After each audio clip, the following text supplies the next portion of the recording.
Animal behavior is dangerous. Many animals become violent from the stress of being in confinement. Many animals at SeaWorld and SeaLand begin to show aggression towards the performers who get in the water with them. Tilcum, the orca, has killed 3 people.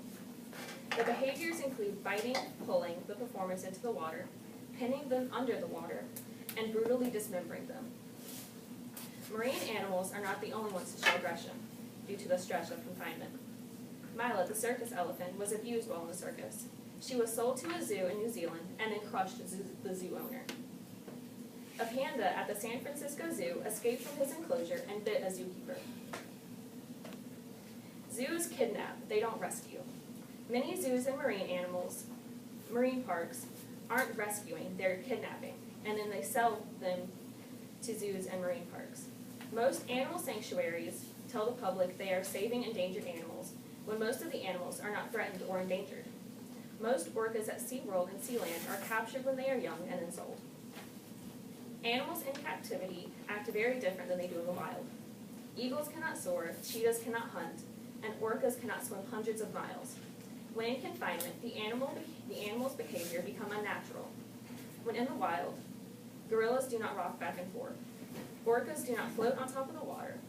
Documentaries about the animals is a much more educational preference than zoos are.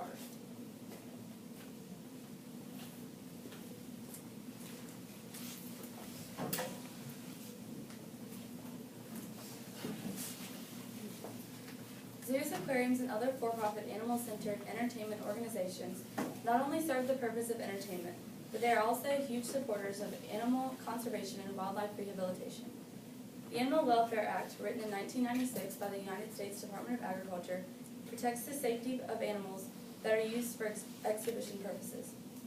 Section 2143 of this act highlights the duty of all exhibitors to utilize these standards for compassionate handling, care, treatment, and transportation of animals. Zoos and aquariums help rehabilitate wildlife and take in exotic pets that people no longer want or are no longer able to care for. The Chattanooga Zoo states on their website that they are proud to be a fully licensed wildlife rehabilitation facility in the state of Tennessee. With wildlife rehabilitation, animals are able to recover from an unhealthy state and return to their natural habitat.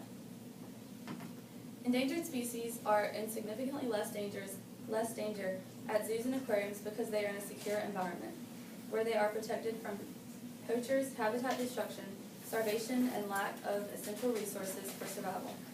Knowing that endangered species are a serious problem, we should not ban the one thing left for hope of their recovery and survival. Breeding programs have become a major conservation tool at many zoos and aquariums. A goal set by the National Zoo is for most captive breeding programs to establish populations that are large enough to be stable in the wild. A big success for breeding programs has been reintroducing the golden lion and black-footed ferret back into the wild. Zoos, circuses, and aquariums strive to recreate a habitat much like in the wild. In the article, Recreating a Natural Habitat from Zoological Construction, it is made known that these organizations have a deep understanding and respect for the animals that are being placed into the exhibit. Animals are removed from their natural habitat. Animals who are removed from their natural habitat unwillingly deserve to be placed somewhere that meets all of their needs, and that is exactly what the role of any organization withholding animals should have. A popular ethical concern about for-profit animal organizations is the lifespan of animals in the zoo versus their native and natural habitat. However, a study done in the Naples Zoo showed that animals that live in zoos have a higher quality of life, meaning an increased lifespan. For example, big cats in the wild usually live 8 to 12 years. That is, if they overcome their 50 to 80% mortality rate during the first 2 years of their life.